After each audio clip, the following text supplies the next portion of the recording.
Perfect. Well, welcome. I'm excited about today's topic because, as usual, it showed up in my office and in group this past few weeks. And that's always an indicator to me of what the need is for either the addict partner and especially the betraying partner, because that's the area that seems to me my specialty. So, today we're going to talk about how do you know if your partner is in recovery? And we're going to talk about 12 steps that I've put together. There are more than 12, but these are ones that I think are pretty good indicators that you can begin that trusting process once again. It can start to rebuild.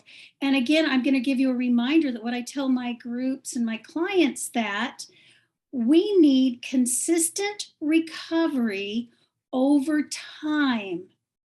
So oftentimes I'll have a betrayed partner say to me, well, my husband says he's all better. And he's been maybe doing group work and some 12-step work for about 4 or 5 months. And he feels like he's all healed. And the piece that is missing for that betrayed partner is there's not been enough time. He might be consistent and he's been really good at holding to all of his recovery work for 5 minutes, but how do I really know?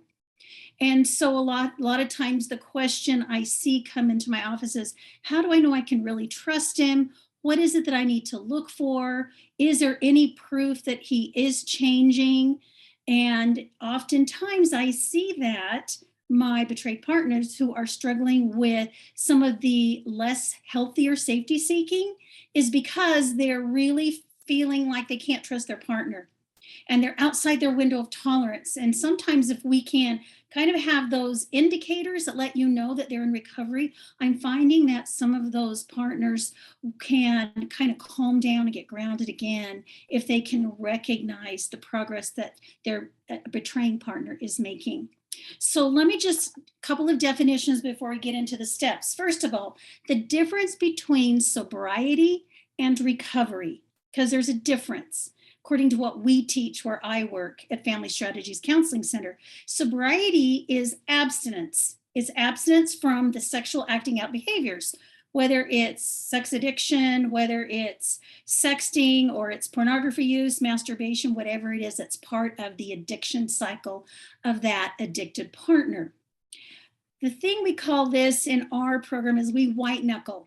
We're doing this and we're using sheer willpower without the support of connection with other people, having the information, implementing skills and tools, and gaining awareness. So obviously, recovery is that. It includes that awareness of your addiction, how it manifests in your life, maybe what the root cause of it is. It's moving out of denial into more and more awareness. It's working through the shame. It's taking accountability. It's gaining the skills and the tools and all of the recovery principles that you need, and being very intentional as part of your own healing process as the addict of rebuilding trust with your partner as well. And that's it in a nutshell. There's so much more. So, some things to remember about trust. First of all, as a betrayed partner, I need to recognize, and as an addict partner, that trust takes time. It is a rebuilding process. I wish it could be 3 months, 6 months. I guess wish we could say it's going to be 12 months, but sometimes it's 3 steps forward and a step back. And we learn from that, and then we move forward again. And eventually, we do get to that point if both partners are actively doing recovery and intentionally moving forward and working on their healing. Trust can be reestablished, which is my second point about trust, which is trust will look different. It just will. So I had a client say to me after she was graduating from our healing program for the betrayed partners, she goes, I never thought the day would come where I would be able to trust my partner again. And it's so different. She goes, for the first time in our relationship, both of us are showing up really honestly and authentically, and we're having hard conversations, and we've never done that before. So that's an element of how trust may look different. We're showing up authentically. There's more honesty and openness. The other thing is, as the addict is working recovery, there is going to be progression but not necessarily perfection. Oftentimes, as a betrayed partner, I want them to learn a principle and be able to do it perfectly from that moment on.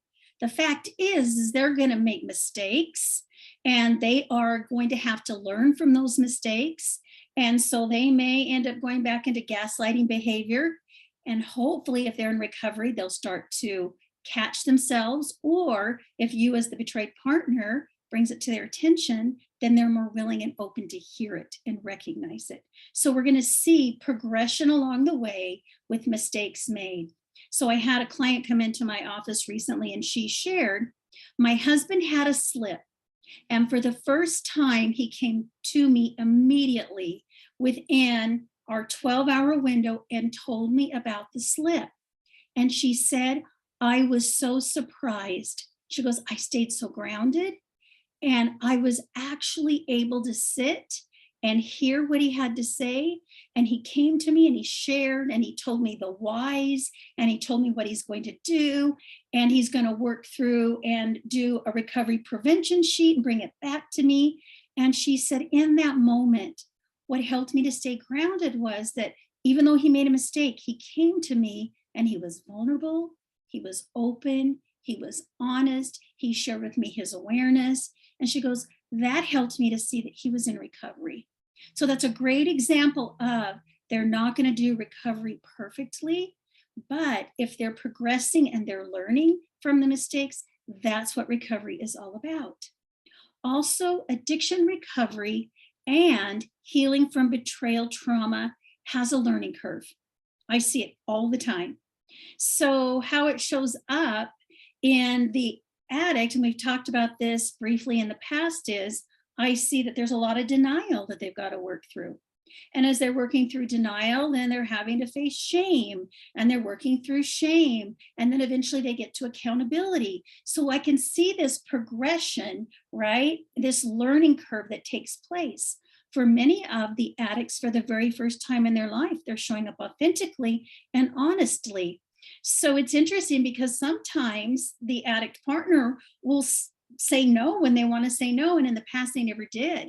So, the betrayed partner might be taken back a little bit like, whoa, you just told me no. You always say yes to this.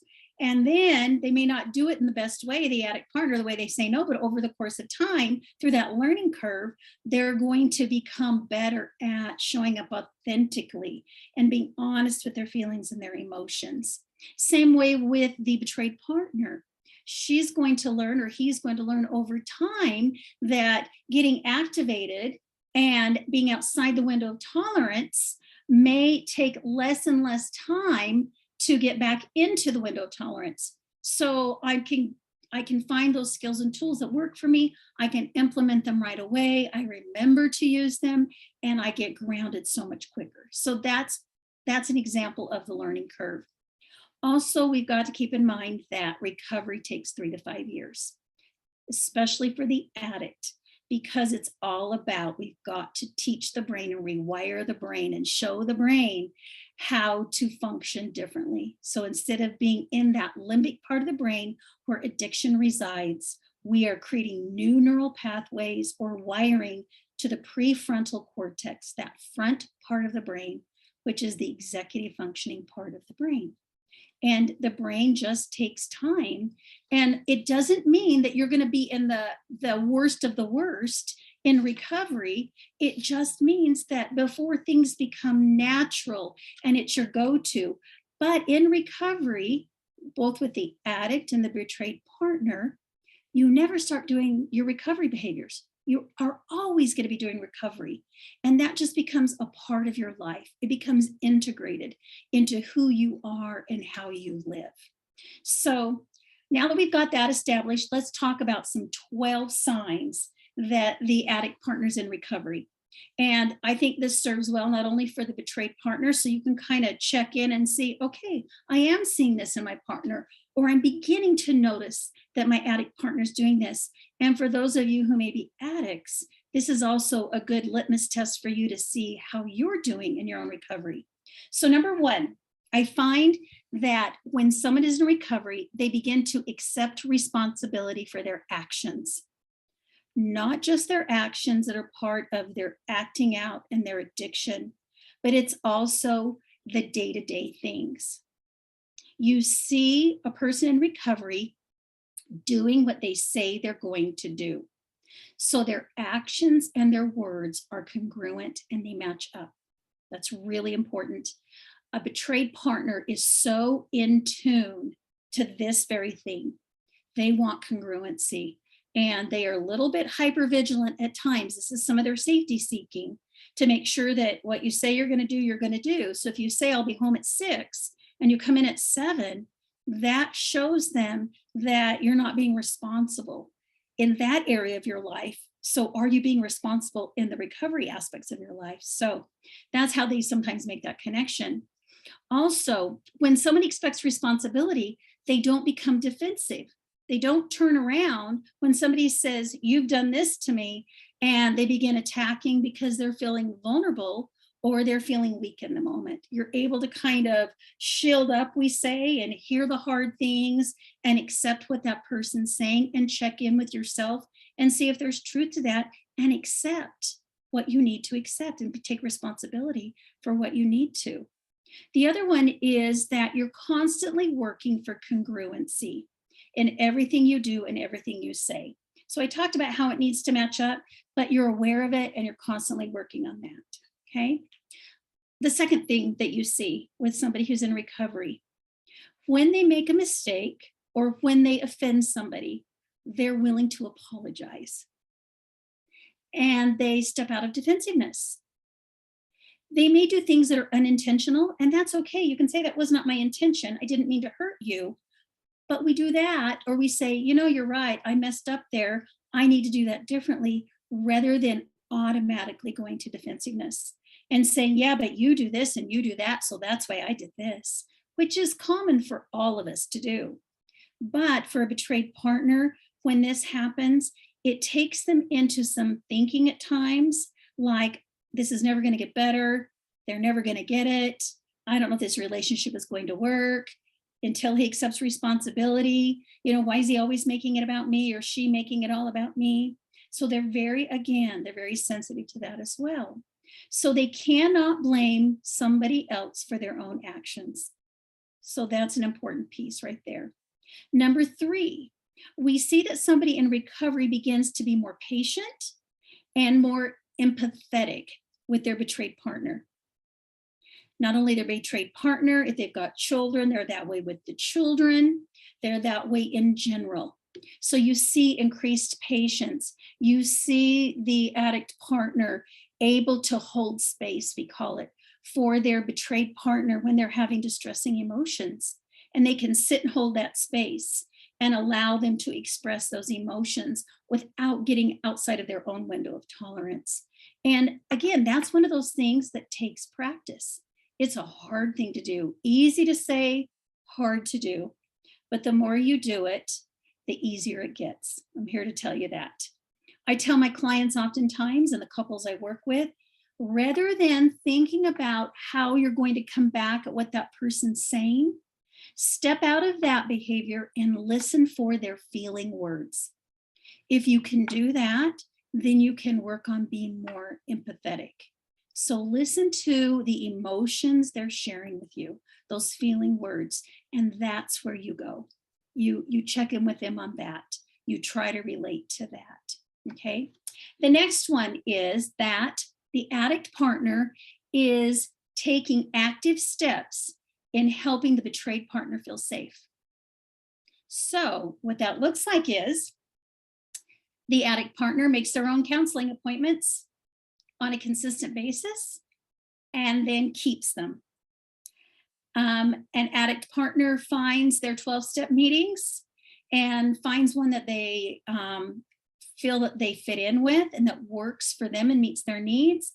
And then they show up every Friday night at 7:00 when that meeting is.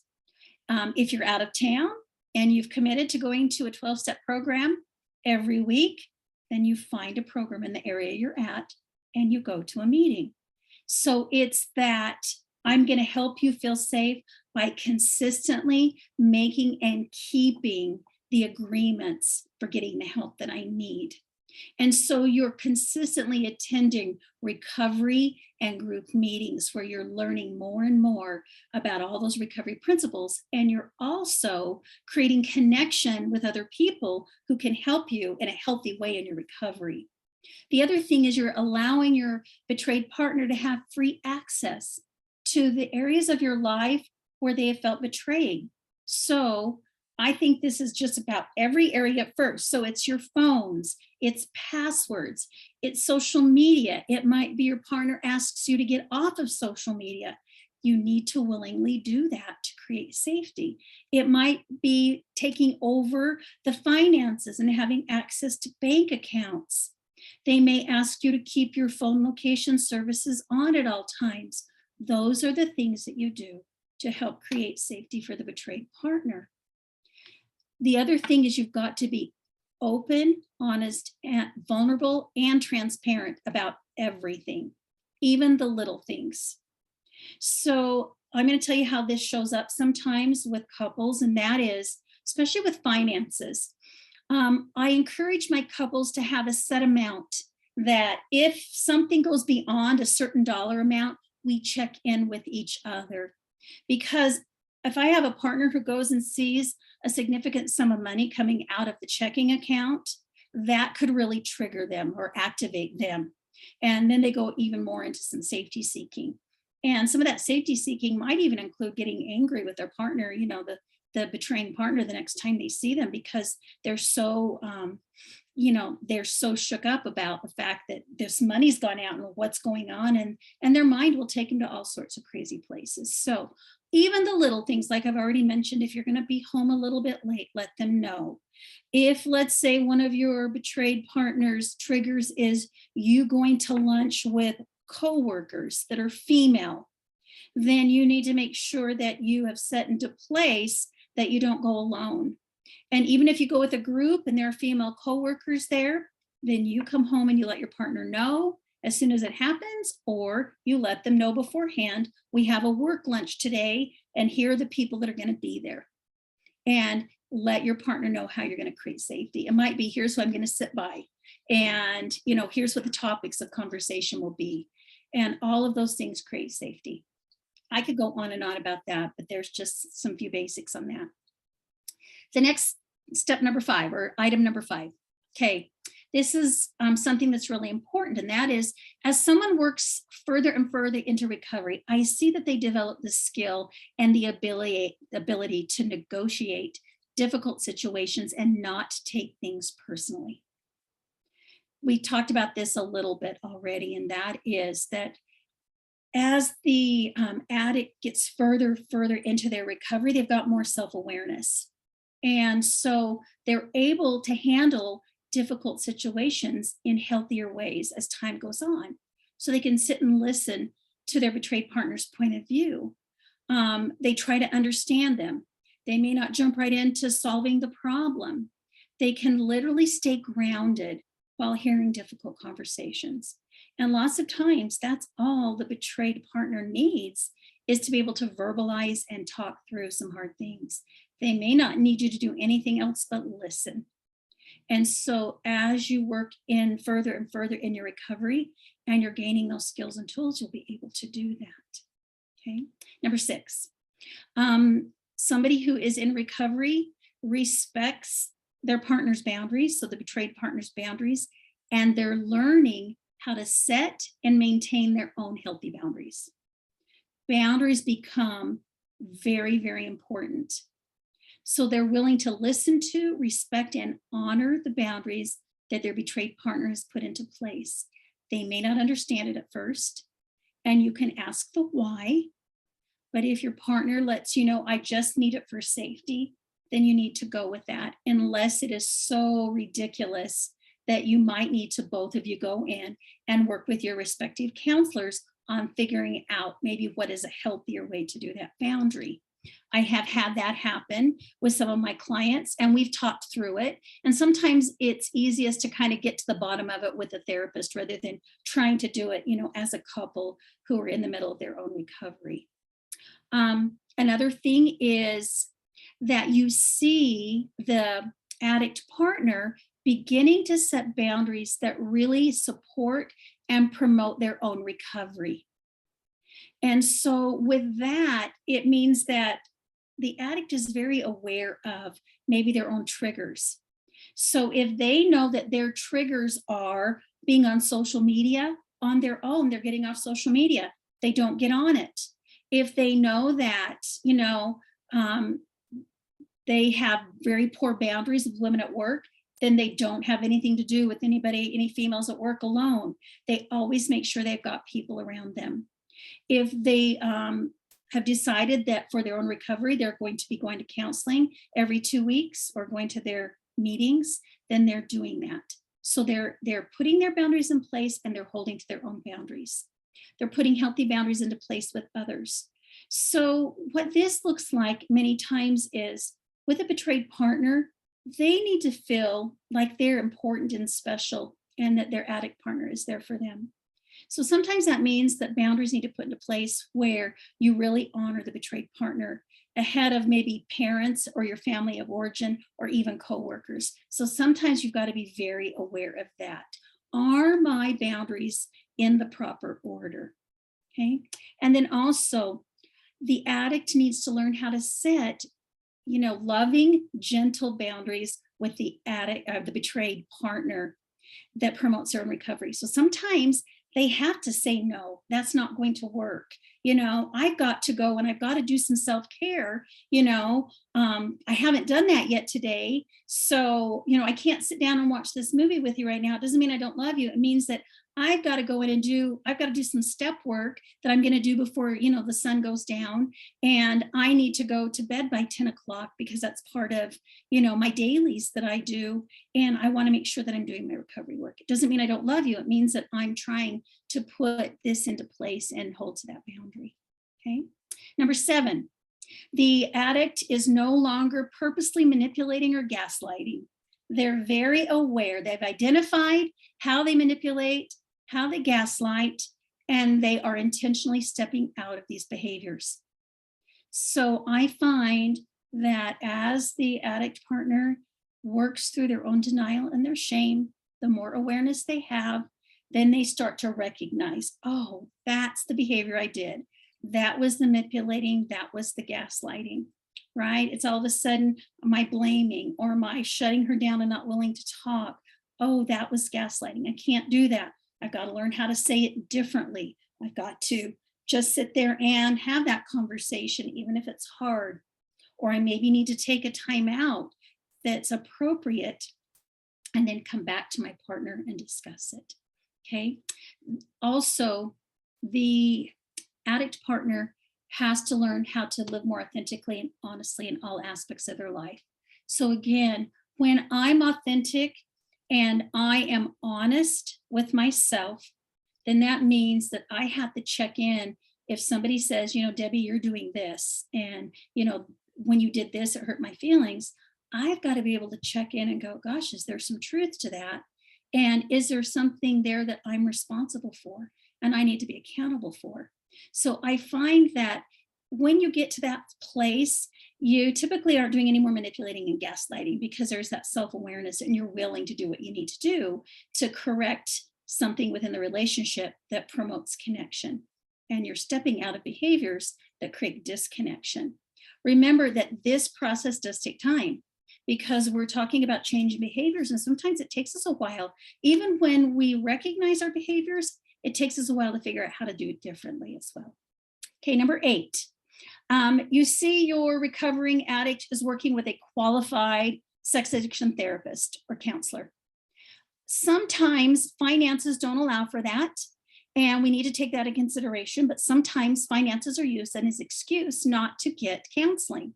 So that's a very fine line there, and there are other options. I know there are many counseling places where they have scholarship programs. You also have the option of coming to some place like sex and relationship healing, where you can do free drop-in groups, or you can do some of the groups that are minimal costs, and you're working your recovery with qualified therapists and counselors who understand this realm. There's always something out there and available. So the more often a betrayed partner can see their addict partner seeking the help of a qualified therapist, the safer they feel. And so that's a really important piece. Number 9, they're working a recovery program, a 12-step program where they create connection, or it's a therapist-led group where they're creating connection with other people. Oftentimes, the betrayed partner feels like they're the only person there for the addict, and it can be very overwhelming. And it's not up to the betrayed partner to be the sole, supporter and to be the accountability partner and all of that. So if you've got group members you can turn to, also as part of 12-step, getting a sponsor. If you're not in a regular 12-step, then getting an accountability partner, going to a group consistently, that's what your partner needs to see. And they need to see the addict do it without the betrayed partner having to remind you and checking in and making sure that you're doing it. Now, a little side note, number 10 is you're going to share your progress in recovery. So the side note regarding groups is this. You can share about the format of your group. You can share maybe if you're going to a therapist-led group, what you learned about, but you can't share anything confidential. And so a betrayed partner must understand that. You can't share stories that other people in recovery share. You can't share, right, details. You can't share, those specific things that would break any confidentiality. So as a betrayed partner, you need to understand that. What I hear the betrayed partner say is, I just want to know what he or she is learning about. I want to be involved in, their aha moments or their light bulb moments. I want to just see that they're learning some of the things I'm learning so we maybe can talk about it together. And so that is a real important aspect of recovery for the betrayed partner is let's share our recovery journey. Let's talk about what we're learning. The other thing too is that in that recovery work, the betrayed partner also wants to know if maybe the addict is struggling and what they're doing. Here's how I'm managing it. Maybe I felt a little triggered, but here's how I managed it. I reached out to my group, or I'm not sure how to answer your question right now, but let me turn to my group or go to group this week and figure out what I can do to help support you. If you see your addict partner doing that, it creates so much security and it feels so much safer.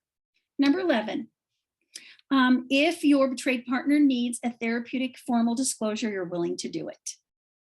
And you are willing to do it for them. You are not doing it for you, the addict partner. So you're willing to break out of your shame and all the secrets that you've kept, and you're willing to be completely transparent. And you're working with a qualified sex addiction therapist to do that. So that when you have it, you have the greatest chances of it being therapeutic and it being healing. I know oftentimes that I will have clients come in and say, yeah, we did our own disclosure and it was disastrous. My addict partner just decided he was going to share everything with me. And he went to bed that night and slept, like a baby. And I was awake all night with all these stories in my head and pictures in my mind.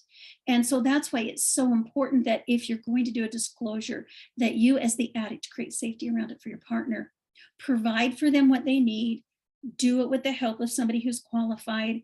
Do it so that it can be something that will help reestablish trust and be the first step. Now, I talked to my group about this particular concept about disclosure, and that is sometimes the betrayed partner feels like disclosure is going to be the reset button, and after disclosure, everything's going to get better. That's not the reality. Yes, we put all the cards on the table. Yes, everything is out there. Sometimes the betrayed partner has to work through some aspects of what they've heard. But overall, it is going to create healing. It's a process. So oftentimes we think disclosure is going to be the cure-all and things will get better from that point. It's still just part of the recovery process. So there are going to be some challenges, but in the long run, it's that openness and that transparency that helps to reestablish the trust. Now, some CSAT therapists are of the mindset The polygraph is involved, some are not. Work with your therapist on that and determine. So as an addict partner, I've got to trust, my CSAT counselor or my qualified sex therapist, sex addiction therapist, and what their recommendation is. So trust them, follow what their advice and what they counsel you to do, and follow through. That's the important part. The last point I want to make is you've got to keep trying. As an addict partner, even when things don't seem to be getting any better, remember that healthy connection is the goal. If you can keep that in mind, that even when the betrayed partner gets angry, is skeptical about the relationship working out, verbalizes that, they still don't trust you, keep trying. Keep working hard in your recovery. Even if you see your betrayed partner going into safety-seeking behaviors that for you seem crazy and seem like, just out of balance, recognize that they're doing this because they want to feel safe and secure so they can connect with you. Continue trying to be vulnerable. Continue trying to talk and stay in hard conversations and listen to hard things. Continue to try to be consistent in all of your recovery efforts. And like I said, consistent recovery over time. So the more you do these things I've talked about, the more safe and secure your betrayed partner is going to feel. And like I said, over time, it promotes connection.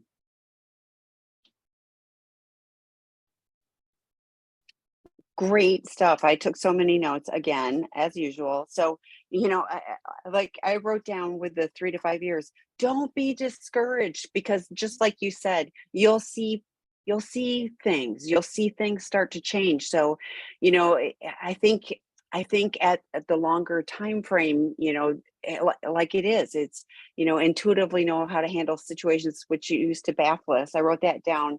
The ability to navigate difficult things.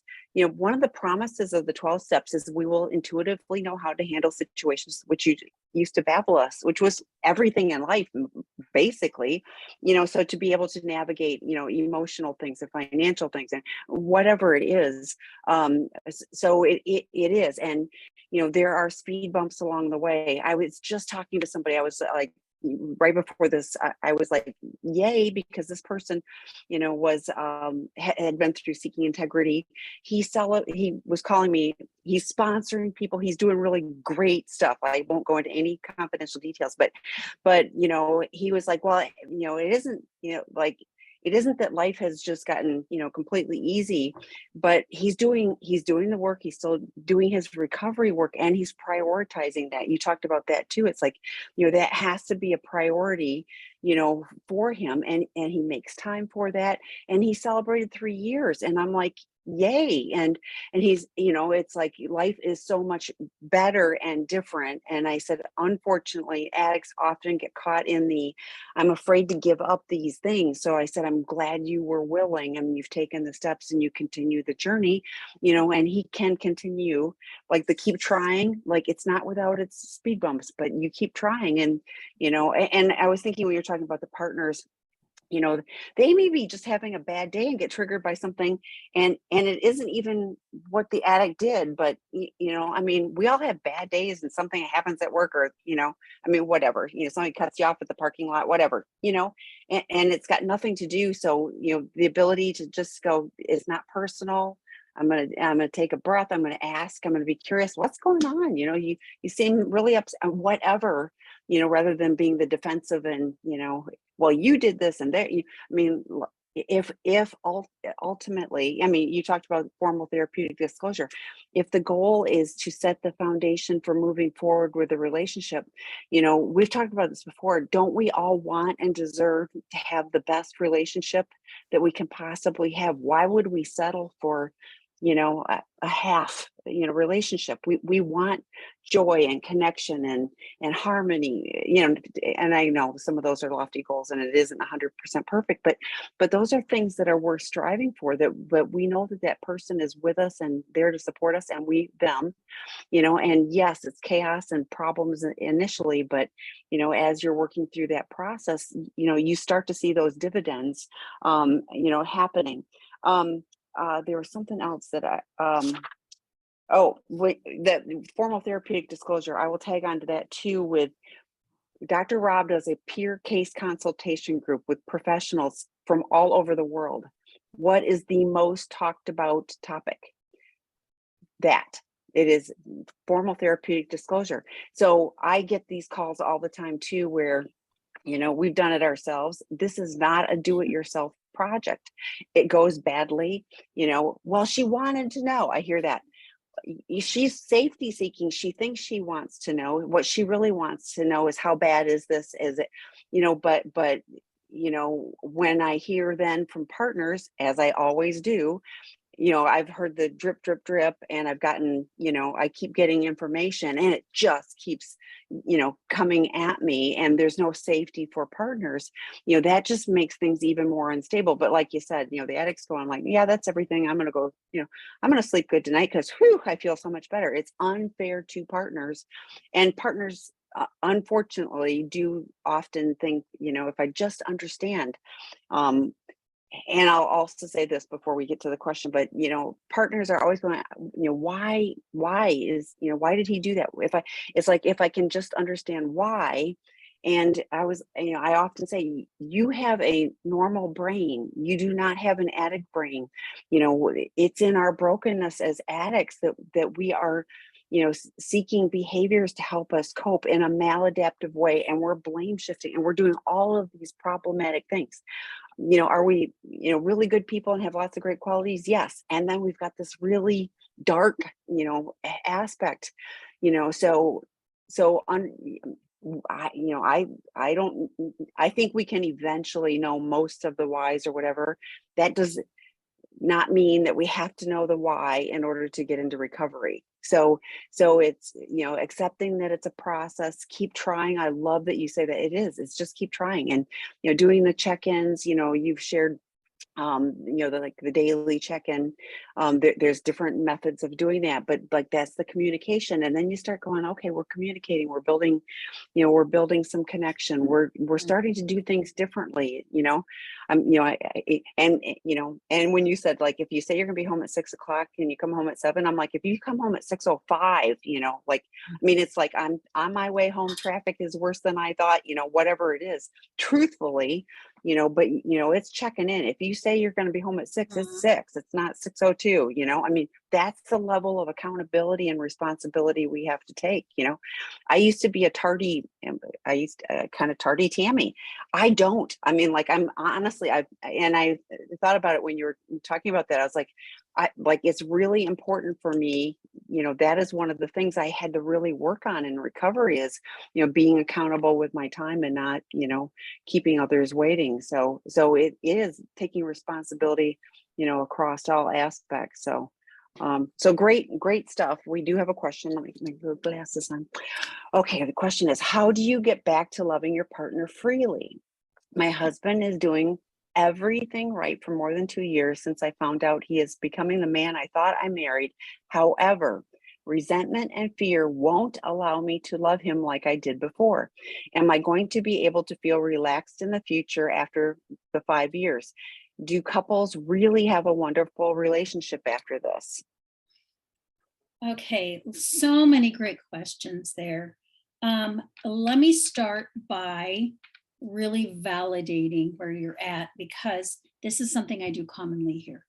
It does take time. And like you said, you're kind of 2 years into it. So I'm assuming when you mentioned the 5 years, is when I get to 5 years, will it be better? Will I finally get to this place where I feel more relaxed and I feel I can freely love my partner?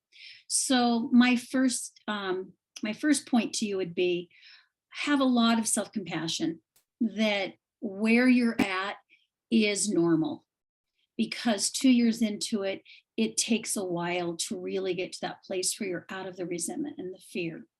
So, in working with a betrayed partner who's struggling with that, there's several approaches that I would kind of explore and talk with them about. And one of them is now that things are kind of settled in a way, you're seeing your partner, your addict partner is really doing recovery, right? It's been 2 years. They're consistent. They're being the person. They're showing up like they should. that maybe for you as the betrayed partner, there could be some deeper betrayal trauma there that you need to go a little bit deeper on. So I don't know if you are seeing your own therapist for that, but with a lot of the women that I work with, as we go deeper, we're looking at several things. And we're looking at not only are there some memories around this that you just can't let go of in your mind, right? That you kind of keep going back into. So it's like your mind almost loops back into it. So the minute you move towards your partner, you're wanting to connect, all of a sudden fear takes over, even resentment comes in. And I could even have intrusive thoughts and flashbacks that come in that prevent me from being able to love freely. So I would check in with that, check in and see what are the stories I'm telling myself. These are my perceptions that I go into. A lot of us, when we are have had trauma, our brain automatically has some programming around it. By that I mean, I've got stories or things I tell myself that are pretty much the same things. There's kind of a theme to it. And it's like, oh, I'll never be able to trust him, or oh, he's pretending like he's safe now, but how will I ever know that? And maybe you're going into that, I just can't trust him to really show up for me. How is this time any different? And so you might find in an instant when something happens and you're triggered, before you know it, you're in those thoughts. So you've got to have that awareness as well. So not only do we have memories, but sometimes we've got negative beliefs associated with it. And then we may have a body response that's associated with that trauma. So with my clients, I typically make them do some deeper processing work. So that could look like EMDR. That has been very effective with my clients. Another one that we're doing at Family Strategies Counseling Center is something called accelerated resolution therapy. It has its roots in EMDR. It's a little bit shorter as far as the time it takes. That works very effectively. Some of us do brain spotting. Everybody's brain is a little different. So I kind of work with my clients to figure out, okay, what's really going on here? Is this connected to anything else in your life? Is this several occurrences with your partner? Is it just one? Is it a reminder of something you experienced even younger in your childhood that might be kind of feeding it a little bit more? So we kind of work together to see if we can kind of gently, take apart the aspects to it. So for you, you might need to do a little more of that if you haven't already. Again, all the while you're doing this, have a lot of self-compassion and recognize that what you're experiencing is very, very normal. Okay. You're not alone in this. Women who experience betrayal trauma feel just like you do. Not only working on yourself, but I also believe in finding a qualified couples therapist, one who understands addiction and betrayal trauma. I happen to be trained in emotionally focused therapy. That's kind of the approach I like, which really gets into it's all about attachment, and it's all about trying to figure out what we can do to create healthy attachment and meet your needs. And of course, we look at the attachment wounding that's happened, with your betrayal. We've got to do a lot of repair on that. And resentment and fear is really hiding oftentimes a deeper emotion, we call it. And so really kind of getting down to what that is and working through that emotion, but doing it with your betraying partner together as a couple with a qualified therapist. It does take time. I love the fact that, where I'm at, we even run a program for couples, groups for couples as they're trying to reestablish this type of connection and the trust, and that being able to feel vulnerable and have fear and resentment go away. It is a process that takes time. So don't give up. Yes, couples can have a wonderful relationship after this. I hear this often with the couples, and we kind of run it in our program where we have individuals do individual therapy at first. And then once they're regulated, and they're working recovery, then we have them come together and they're doing couples work at the same time, rather, that they're doing their own individuals. They're switching off. Mm-hmm. So then you can go a little deeper in your individual. If something comes up in couples, we can work through it, and then you go back into couples. So anyway, that would be my recommendation. Just, check in and see, do you need to do a little bit deeper work on your own betrayal trauma? Continue to have self-compassion, and then seek out a qualified therapist that the two of you can work together on all of this with. and there's a couple points I wanted to make. First of all, will you ever trust him 100% again? No. Will you trust him freely? Yeah, I think so. I think you'll have that ability to trust your gut about what resonates correctly. But it can never be, and I say naive with with all due respect. It's like, Mhm, like, because that he can now hurt you, so you can't naively go back to, oh, he'll mhm, never hurt me again. You know that he could, but I mhm, hear so often, from couples, eyes wide open, we have a much deeper, better relationship, more honest. So it isn't going back to what you had before, because that was a false. It is mhm, going forward in a different way, eyes wide open, what you're mhm, building towards. And the other thing I caught was my husband is doing everything right. No, he's not. He's human. So like, and the only reason I'm saying that is because like, I wonder if you're going to that he's doing everything right, but here I am still. And mhm, I mentioned earlier, we talk, there's speed bumps for addicts. We don't do we're human. mhm, I mean, if you take away the addiction, everybody's human. We don't do everything right. He can be doing most things right. He can be making amends for the things that, when he's messing up. I mean, that's how we clean it up. And if he's doing that in a timely manner, great. But like, it almost feels like you're going, he's doing it perfectly, and what's wrong with me? And I'm going like, he's not doing it perfectly, and you're on a journey. And but there isn't going to be a magic switch that at 5 years all of a sudden, poof. So it's a progress, but hopefully, you're going, okay, I see that he's, becoming trustworthy. I trust him for this. I can't trust him 100% yet, but I trust this. And, I'm starting to feel connected again. And as you start to see those and can build on those connections, mhm, it really is, we talk about, having a foundation of recovery. And so then, that's what you build that on. But if it's built on quicksand, it doesn't work. But mhm, if he's doing a good job with his recovery, that's something that you guys can build on, as a couple to move forward too. So, mhm. okay. Next question. When do you start couples therapy again? We stopped due to the raw trauma I still had, and the lack of empathy he had. I feel like we both needed the empathy for each other, but I'm scared to jump back into couples therapy. I haven't had a therapeutic disclosure yet, but I think he is almost there in being ready to share his story. I hope you are saying that with the qualified professional, not that he's ready to, and it isn't a story, but I'm gonna let Debbie talk about that, please. Yeah. Again, I'm going to talk, um, my answer is going to be, with in the context that you are working with a qualified therapist to help you with this therapeutic disclosure, since you called it therapeutic. And I'm going to tell you how I work it with my couples, because I have found that it seems to work better when we do it this way. And that is, I will oftentimes have people reach out to me wanting to come in for therapy, and they want to start with couples right away. And I get that. I get that we want to fix this and repair this right away. And there's a lot of frustration at times when I say, we really need to have you guys kind of work separately for a little bit. The goal is to get you together. I get that, because what I have found happens is just like you said. You start couples work, and your trauma is so raw, and you're having such a hard time regulating, and your world has been turned upside down. You're in crisis. I've got to get the betrayed partner to this place of stability where you're no longer in crisis. That's really important. And you've got some skills and tools that you're using that help you regulate.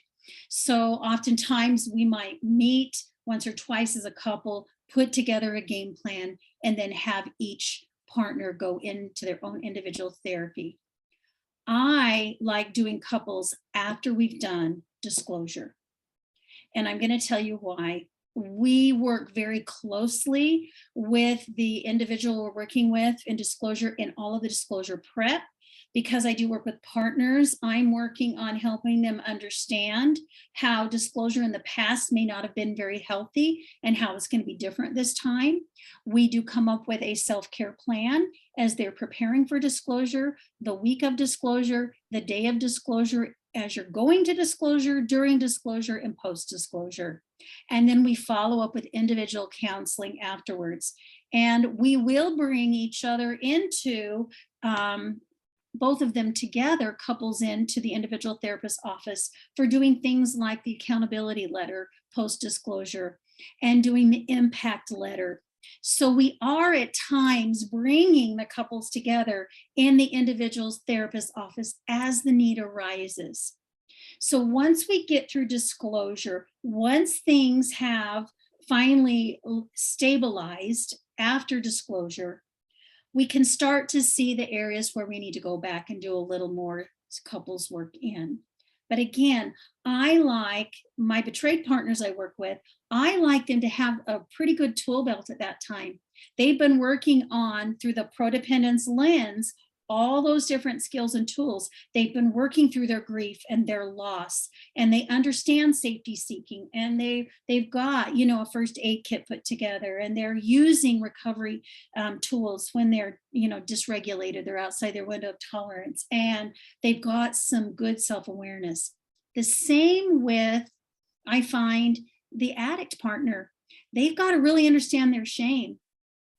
And it takes them a bit to get there and to recognize when their shame's showing up and being able to manage it and kind of step out of it. So it's hard when you get into couples work. So I think you're on track. I think that continue moving with your CSAT therapist, like you said, and do your formal disclosure, work, you know, post disclosure with your individual therapists. Fortunately, in the agency we're at, we have the ability, our clients sign consent so that we can actually, as the individual therapists, come together and kind of coordinate care. So you might want to sign a release of information form so that your therapist can communicate and maybe work together on a plan. I really like having my clients be very participatory in that, because we want, when you go into couples, we want you to be able to stay regulated, have good personal insight, to have awareness regarding, okay, what is going to trigger your trauma or trigger, you know, get you activated and kind of pull you back into some of those trauma responses. We want the addict partner to understand how to take accountability, how to manage their shame, so that when you are going into couples work, it's not you're putting out fires. That's what oftentimes I'll tell my clients, you know, we don't want to just put out fires every time you come in. We want to get out of the stories and the perceptions and the surface emotions, and we want to get down into those deeper feelings and emotions and really work on finding those attachment needs and creating that attachment. So I think you're doing a really good job. Continue moving forward. And yes, I think you should wait until after therapeutic disclosure and then have a very intentional plan on when you're going to come back together and do your couples work. And don't give up individual therapy either. I think it needs to be a combination of both. When you mentioned that you bring them into the individual therapist, is that like both of you with both individual therapists and both clients, or you are working with both people as the partners? Tell me more about that. Sometimes I have done it with both therapists, meeting with the two individuals if we've got something we just can't, that's a hurdle where we can't get over. Sometimes we'll do that. Sometimes we as therapists will talk and say, okay, it might be best that we bring them in and meet with one of us. One of us is a therapist, and let's see if we can help them. And so we talk about, okay, let's bring them in and let's help them before they get into, and we like them to go to a third therapist, a designated couples therapist. But in the meantime, if something comes up with the couple, we want to meet their needs. So I've had couples come in, and let's say the husband has had so much shame, and his shame, you know, causes them to always get into an argument, and she's wanting him to just not, you know, take things so personal. I've had the couple come in and we kind of talk about, you know, the negative cycle they get in and how can we do it differently? How can we effectively use that time out or that pause to get grounded? How can we word it? So sometimes we just do a little problem solving before they get into deeper therapy, if that makes sense. So typically, Yeah, that does. And that, yeah. So, and it's very effective. because I don't want the couples to ever feel like, oh, we're never going to get to couples therapy. We have a need right now. And so oftentimes, again, I like the women to be regulated and have a lot of awareness about, what their betrayal is, what their perceptions are about their betraying partner. And so when you go into your couples work, you're going to be effective. You're going to go deeper. You're not going to stay on the surface and just put out the fires. Well, and I really appreciate you identifying, a couples therapist. The client is the coupleship. And so it ends up, and I think in other areas, people can navigate, seeing people differently. But in this particular work, I hear too often, and particularly it feels like the betrayed partners feel slighted, like that the therapist is aligning with the addict. So making, when they're trying to do all, wear all three hats, the individual therapist and the coupleship or whatever. So I really do think it's important either to have your individual therapist and have them do conjoint therapy for the coupleship as that comes up, or to have a separate therapist, that the relationship is is the client, not either of you, and keeping those boundaries healthy from the professional standpoint. It's modeling good boundary behavior for the relationship too. I did put in the chat on Seeking Integrity. We have a work group for couples healing from betrayal. It is a work group, so it is not couples therapy, but Dr. Susie LeBrock does a great job with that. Practical skills and tools. It's a small group, no more than 12 couples, 2 hours, for 6 weeks in a row. It starts again in September. That can be, that is not for, just like Debbie was talking about, that is not for right off the bat, like, oh, we're going to work on the relationship. That is for, couples that, okay, we're doing pretty good, but now, getting those tools to be able to grieving losses together, communication, what is healthy sexuality, like all of those practical things, it can be really useful too. So, yeah. And I do want to say that I think an integral part of rebuilding trust is you've got to do couples work at some point. You really do. Because remember, we've had this disconnection and this attachment wounding, right? We've got to do the repair.